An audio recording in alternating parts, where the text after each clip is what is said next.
भागवत गीता अध्याय 7 भगवत ज्ञान श्लोक 13 त्रिभिर्गुणमयैर्भावैरिभ्यः सर्वमिदं जगत् मोहितः नाभिजानाति मामेभ्यः परं व्ययम्। भावार्थ, तीन गुणों सतो रजो तथा तमो के द्वारा मोहग्रस्त यह सारा संसार मुझ गुणातीत तथा अविनाशी को नहीं जानता। तात्पर्य, सारा संसार प्रकृति के तीन गुणों से मोहित है। जो लोग इस प्रकार से तीन गुणों के द्वारा मोहित हैं, वे नहीं जान सकते कि परमेश्वर कृष्ण इस प्रकृति से परे हैं। प्रत्येक जीव को प्रकृति के वशीभूत होकर एक विशेष प्रकार का शरीर मिलता है और तदनुसार उसे एक विशेष मनोवैज्ञानिक, मानसिक तथा शारीरिक कार्य करना होता है।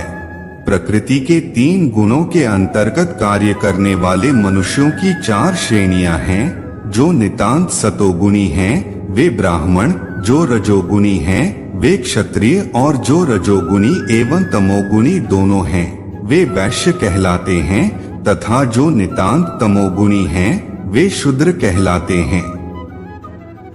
जो इनसे भी नीचे हैं वे पशु हैं। फिर ये उपाधियां स्थायी नहीं हैं। मैं ब्राह्मण, क्षत्रिय, वैश्य या कुछ भी हो सकता हूँ। जो भी हो, यह जीवन नश्वर है। यद्यपि यह जीवन नश्वर है और हम नहीं जान पाते कि अगले जीवन में हम क्या होंगे, किंतु माया के वश में रहकर हम अपने आप को देहात्म बुद्धि के द्वारा अमेरिकी, भारतीय, रूसी या ब्राह्मण, हिंदू, मुसलमान आदि कहकर सोचते हैं। और यदि हम प्रकृति के गुणों में बंध जाते हैं तो हम उस भगवान को भूल जाते हैं जो इन गुणों के मूल में है।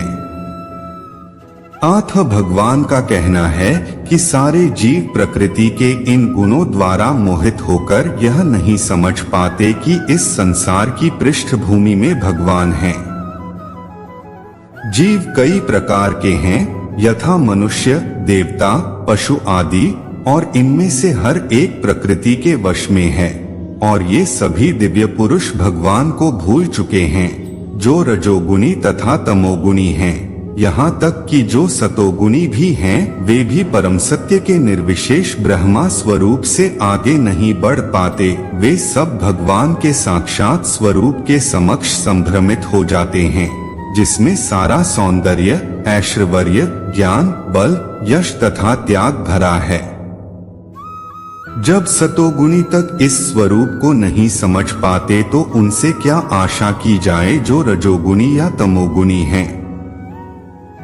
कृष्ण भावनामृत प्रकृति के तीनों गुणों से परे है, और जो लोग निस्संदेह कृष्ण भावनामृत में स्थित हैं, वे ही वास्तव में मुक्त हैं। हरे कृष्णा।